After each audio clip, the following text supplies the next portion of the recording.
जर करशील तू वळवळ तर तुझं उपसून काढीमुळ जर प्रेमानं राहशील तर तू जर प्रेमानं राहशील तर तू तुला मी झुलवीन झुला अरे तुला मी झुलवीन झुला अरे गोपाळ म्हणतात मला रे भावड्या गोपाळ म्हणतात मला गोपाळ म्हणतात मला रे भावा गोपाळ म्हणतात मला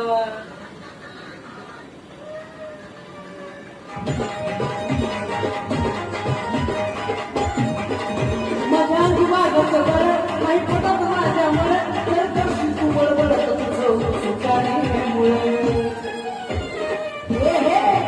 माझ्या विभागाचं बरं नाही पटत माझ्यामुळे तर करशील तू बरोबर तुझं काढीमुळे जर प्रेमानं राहशील तर तू जर प्रेमानं राहशील तर तुला झुलवीन झुला अरे तुला झुलवीन झुला अरे गोपाळ म्हणतात मला गोपाळ